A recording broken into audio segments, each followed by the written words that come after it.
Hello student, welcome to my channel, my NCERT and engineering classes.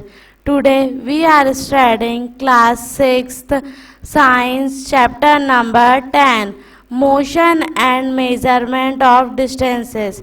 Read question number 1. Give two example each of modes of transport used on land, water and air.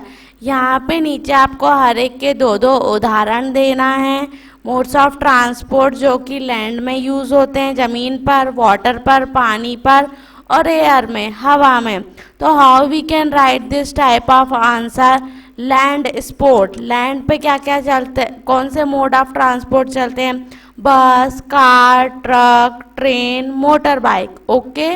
B, water transport, water में क्या क्या होता है? Modes of transport रहते हैं boat, ship, steamer. Air transport, aeroplane, helicopter. Now come on question number 2. Question number 2 is the fill in the blanks. First, 1 metre is dash centimetre. 100 centimetre, 1 metre में कितने centimetre होते हैं? 100. 5 kilometre is dash metre. 5 kilometre is 5000 metre. यहाँ पे 5000 कैसे आया है? सब आपने जब एक्सप्लेनेशन वीडियो देखा होगा उसमें एक फॉर्मूला था, 1 kilometre equals to how many metre? 1 kilometre equals to 1000 metre. तो 5 किलोमीटर में कितने हो गए? 5 into 1000, that is 5000 metre. Third, motion of a child on a swing is. कभी भी कोई सा चाइल्ड स्विंग करेगा तो वो कौन सा मोशन होगा? गोल गोल, पीरियोडिक मोशन, क्योंकि वो हमेशा नहीं करता है, एक टाइम पीरियड के लिए करता है. Fourth, motion of the needle of a swing machine is periodic machine, क्योंकि थोड़े टाइम के लिए ऊपर.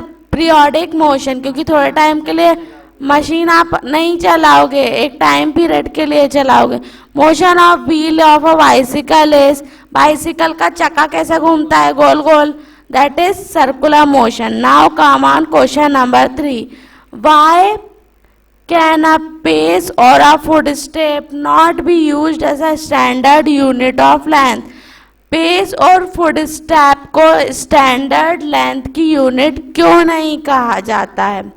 A pace or a footstep not be used as a standard unit of length because the size of pace and footstep vary from person to person. क्योंकि जो size रहता है pace और फुटस्टेप क्या अलग अलग रहता है, सबके साइज, सबका फुटस्टेप, फुट का साइज अलग अलग होता है. जैसे 30 ईयर का अलग, 40 ईयर्स का अलग, 15 का अलग, 5 का अलग. This will lead to confusion while measuring the length by different person. तो ये अलग अलग पर्सन का होता है, इससे confusion आ सकता है. We should use standard units like international system of units. जिस units में confusion ना हो और जो एकदम fix हो, change नहीं हो किसी के लिए भी, इसलिए हम वो वाली units को use करते हैं. Now come on question number 4. Arrange the following length in their increasing magnitude. नीचे कुछ लेंथ दी हुई है, उनको आपको जमा के लिखना है बढ़ते हुए, इंक्रीजिंग मैग्नीट्यूड, बढ़ते हुए मैग्नीट्यूड में. So answer can be return as 1 millimetre. पहले मिलीमीटर आएगी, देन 1 सेंटीमीटर, देन और उससे कम कौन सी होगी? 1 मीटर, और सबसे कम 1 kilometre. Okay student, if you have any query and doubt please write down in comment box. Question number 5. The height of a person is 1.65 metre. Express it into centimetre and millimetre. What is the meaning of the question? एक person की height है 1.65 centimetre, आपको उसको convert करके लिखना है. Express मतलब उसको कन्वर्ट करना है सेंटीमीटर में एंड मिलीमीटर में. तो how we can convert this type of problem question? We know that formula आपको पता है, एक्सप्लेनेशन वीडियो में हमने लर्न करा था. 1 metre equals to 100 centimetre and 1 metre equals to 1000 mm.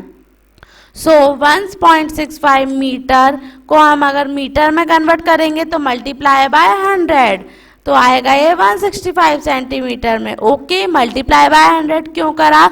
Because in 1 metre equals to 100 centimetre, तो ये centimetre में कन्वर्ट हो गया. Now convert it into millimetre.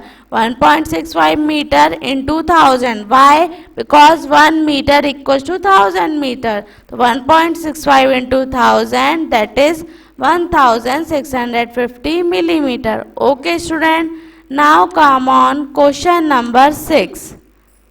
What is question number 6? The distance between Radha's home and her school is 3250 meter.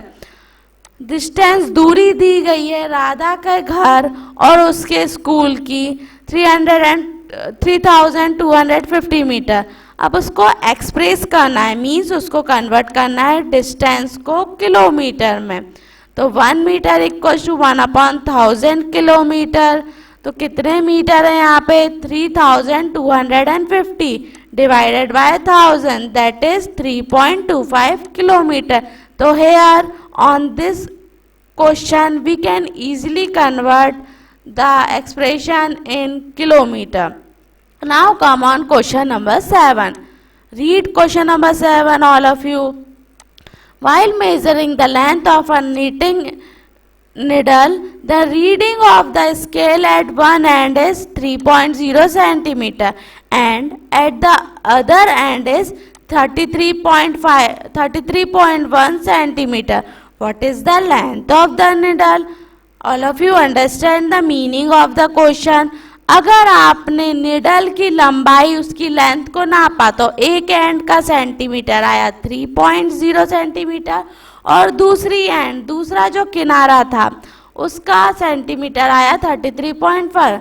तो बताइए कुल actual length, total length क्या होगी पूरी निडल की? तो क्या होगी? The length of the needle is, जो हमारी एंडिंग लेंथ रहती है अदर वाली 33.1 सेंटीमीटर माइनस फर्स्ट 1 एंड रहती है, उस दोनों का डिफरेंस को माइनस कर दो, that is 30.1 centimetre. So the length of the needle is 30.1 centimetre. Okay student, if you have any query and doubt, please write down in comment box. Question number 8. Write the similarities and differences between the motion of a bicycle and a ceiling fan that has been switched on. आपको difference बताना है bicycle के motion में और ceiling fan में जब उसका switch on होगा. तो सिमिलैरिटी मतलब उसमें समानता क्या होगी?